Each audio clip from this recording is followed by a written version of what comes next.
go yard. I got so much motherfucking design on right now.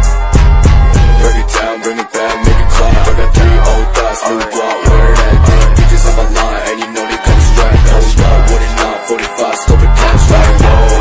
How you fucking with these hoes up?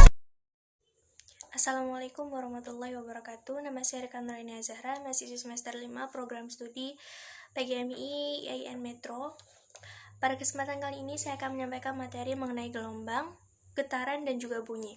Baik, yang pertama, gelombang. Perlu kita ketahui sebelumnya bahwasanya gelombang merupakan getaran yang merambat dari suatu titik ke titik lainnya melalui suatu media atau ruang hampa. Menurut Profesor Yohanes Surya, dalam buku berjudul Getaran dan Gelombang 2009, getaran yang merambat ini menghantarkan energi dan bergerak dalam kecepatan tertentu, namun tidak menyeret materi atau media yang dilewati. Gelombang dapat muncul dan dihantarkan pada berbagai media atau benda, mulai dari permukaan air, bunyi, cahaya, hingga gempa. Contohnya, ketika kita mengeluarkan suara sekecil apapun, maka kita sudah menciptakan gelombang bunyi yang merambat melalui udara sekitar. Gelombang dapat diklasifikasikan atau dikelompokkan menjadi 2 jenis berdasarkan arah rambat getarannya, yakni gelombang transversal dan gelombang longitudinal. Selanjutnya getaran. Getaran diartikan sebagai gerakan bolak-balik secara periodik yang melalui titik kesetimbangan. Satu getaran adalah gerak dari satu titik kembali ke titik awal. Contoh lain, senar gitar yang dipetik hingga senar tersebut bergetar, gendang yang dipukul selaputnya, atau pita suara saat manusia berbicara.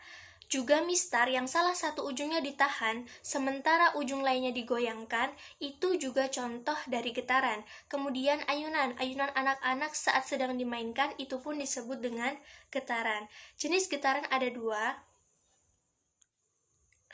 Yang pertama, getaran bebas, yakni getaran yang terjadi ketika sistem mekanis dimulai dengan adanya gaya awal yang bekerja pada sistem itu sendiri, lalu dibiarkan bergetar secara bebas.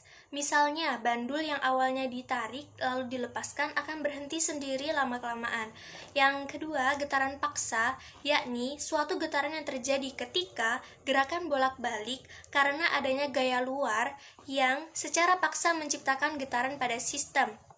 Misalnya gempa bumi. Yang terakhir, bunyi merupakan gelombang mekanik, yaitu gelombang yang memerlukan medium saat merambat. Bunyi juga termasuk gelombang longitudinal karena arah getarnya sejajar dengan arah rambatnya. Syarat terjadi dan terdengarnya bunyi adalah ada sumber bunyi, ada medium, ada penerima bunyi yang berada di jangkauan gelombang bunyi. Namun, tidak semua suara yang dihasilkan oleh sumber bunyi bisa didengar telinga manusia. Manusia hanya bisa mendengar bunyi dengan frekuensi antara 20 sampai dengan 20.000 Hz.